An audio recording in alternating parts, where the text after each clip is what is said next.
ሰላም እግዚአብሔር ቤተሰቦች ከማህበረ ቅዱሳን ቴሌቪዥን የዕለቱን አጫጭር መረጃዎች ይዘንላችሁ ቀርበናል። ቅዱስ ሲኖዶስ በኦርቶዶክሳውያን ላይ እየተፈጸመ ያለው ሞት የሥርዓት አምልኮ የመፈጸም ሕገ መንግስታዊ መብታቸውን የሚጋፋ በመሆኑ መፍትሄ እንዲሰጠው ጠየቀ። የኢትዮጵያ ኦርቶዶክስ ተዋሕዶ ቤተክርስቲያን ቋሚ ሲኖዶስ በምስራቅ አርሲ ሀገረ ስብከት በ21 ንጹሐን ወገኖች ላይ የተፈጸመውን አሰቃቂ ግድያ አስመልክቶ በሰጠው የሐዘን መግለጫ በጽኑ አውግዟል።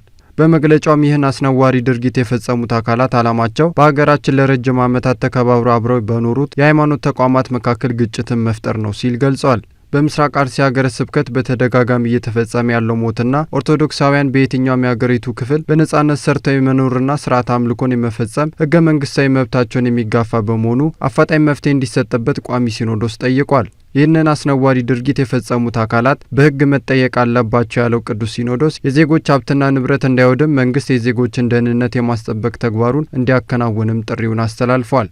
በመጨረሻም ሕይወታቸውን ላጡ ኦርቶዶክሳውያን ቅዱስ ሲኖዶስ የተሰማውን ጥልቅ ሐዘን እየገለጸ ልዑል እግዚአብሔር ዕረፍተ ነፍስን እንዲሰጥልን ቤተሰቦቻቸውም እንዲያጽናናልን እንጸልያለን ብሏል።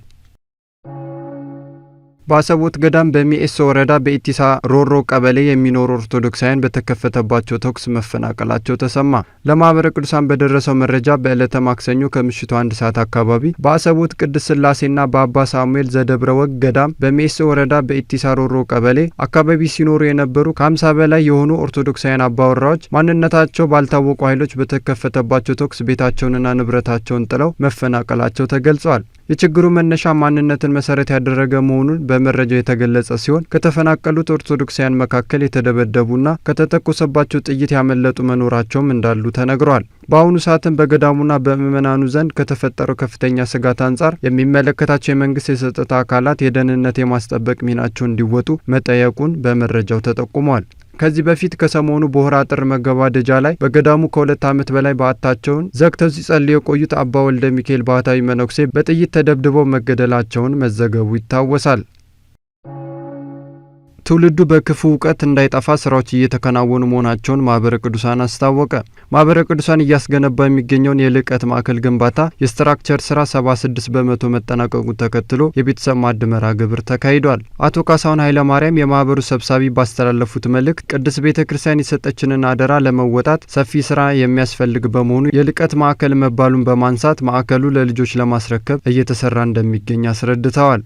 ሰብሳቢው አክለውም ትውልዱ በእውቀት እየጠፋ በመሆኑ በክፉ እውቀት እንዳይጠፋ ማህበረ ቅዱሳን በሀገር ውስጥ ብቻ ሳይሆን በውጭ ሀገራትም ጭምር እየሰራ ነው ብለዋል። አያይዘውም በአሁኑ ሰዓት በዓለም ቋንቋ ሁሉ አስተምረን የማዳን ግዴታ ያለብን በመሆኑ ይህንን የልዕቀት ማዕከል መጨረስ አለብን ሲሉ ተናግረዋል።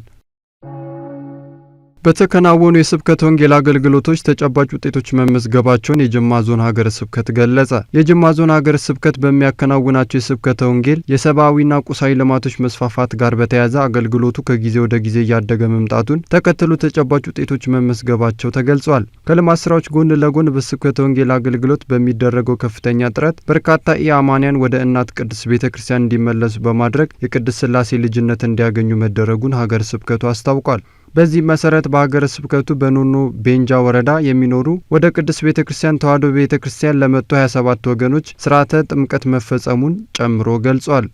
በተጨማሪም አዳዲስ አማንያን በሃይማኖታቸው ጸንተው መኖር እንዲችሉ እንዲሁም ሌሎች ኢአማንያን ወደ ቅድስት ቤተ ክርስቲያን ህብረት እንዲቀላቀሉ ልዩ ትኩረት ተሰጥቶት እንደሚሰራም ተናግሯል። መረጃውን ሀገረ ስብከቱን ጠቅሶ የኢትዮጵያ ኦርቶዶክስ ተዋሕዶ ቤተ ክርስቲያን ህዝብ ግንኙነት መምሪያ ዘግቧል። እንደ ክርስቶስ ወንጌል ለመኖር እያንዳንዱ ሰው የንስሐ አባት ሊኖረው ይገባል ሲሉ ብፁዕ አቡነ መልከ ጼዴቅ ተናገሩ። ብፁዕ አቡነ መልከ ጼዴቅ የጉራጌ ሀገረ ስብከት ሊቀ ጳጳስና የቅዱስ ዜና ማርቆስ መንፈሳዊ ኮሌጅ የበላይ ኃላፊ ይህንን ያሉት የትንሣኤ አብያተ ክርስቲያናት ዘቻሃ መንፈሳዊ አንድነት ማህበር 10ኛ ዙር የሐዊረ ትንሣኤ መርሃ ግብር በተካሄደበት ዕለት ነው። ብፁዕነታቸው እንዳሉት ምእመናንና ካህናት ክርስቶስን በመምሰል ከክርስቶስ መለኮታዊ ባህሪ ተካፋይ ሆነን ቅድስናን ገንዘብ ማድረግ ይጠበቅብናል ብለዋል። በውጭ ሀገራት የሚኖሩ ሰዎች ለእያንዳንዳቸው የግል ሐኪም እንዳላቸው ሁሉ እንደ ክርስቶስ ወንጌል ለመኖር እያንዳንዱ ሰው የንስሐ አባት ሊኖረውና ስጋ ወደሙን መቀበል አለበት ሲሉ ብፁዕ አቡነ መልከ ጼዴቅ አሳስበዋል። መረጃው የሳሌም የሀገረ ስብከቱ ሚዲያ ነው። ለደሴ ወረዳ ማዕከል አባላት ልዩ የአባላት መርሃ ግብር መደረጉን በማህበረ ቅዱሳን የደሴ ማዕከል ገለጸ። በማህበረ ቅዱሳን የደሴ ማዕከል እንደገለጸው ለደሴ ወረዳ ማዕከል አባላት ልዩ የአባላት መርሃ ግብር ተከናውኗል ብሏል። መምህር ኃይለ ማርያም ዘውዱ በመርሃ ግብሩ ላይ ዘቦሩ ሜዳ በሚል ርዕስ በሰጡት ስልጠና በአገልግሎት መኖራችን ከዘላለማዊ ሕያው እግዚአብሔር ጋር በህብረት ለመኖር ዋነኛ ማሳያችን ነው ብለዋል። አገልግሎት ቅድሚያ ራስን በህይወት ከማኖር ጀምሮ ያለንን ለሌሎች የምናሳይበት መንገድ እንዲሁም የግል ህይወታችንንም በሚስጥራተ ቤተ ክርስቲያን ላይ የምናጸናበት ነው ሲሉ አክለዋል። በተጨማሪም ዲያቆን ደረጀ በማህበረ ቅዱሳን አባላት የሥነ ምግባር ደንብ ዙሪያ በሰጡት ማብራሪያ እያንዳንዱ የማህበሩ አባል እሴቶችን፣ ተልእኮችንና ሌሎችንም ተረድቶ ከስራ አስፈጻሚዎች ጋር ተሳስሮ በመስራት ኃላፊነትን መውሰድ እንደሚገባው አሳስበዋል። መረጃው በማህበረ ቅዱሳን የደሴ ማዕከል ነው። ለቅድስት ቤተ ክርስቲያን መሰረት የሆነ ኦርቶዶክሳዊ ቤተሰብን ለመፍጠር በትኩረት እየተሰራ እንደሚገኝ ተገለጸ። በማህበረ ቅዱሳን ወልዲያ ማዕከል የአርያ ወይም ምሳሌ ኦርቶዶክሳዊ ቤተሰብ ምስረታ መርሃ ግብር መካሄዱን የማዕከሉ ሚዲያ አገልግሎት ዋና ክፍል በመረጃው አስታውቋል።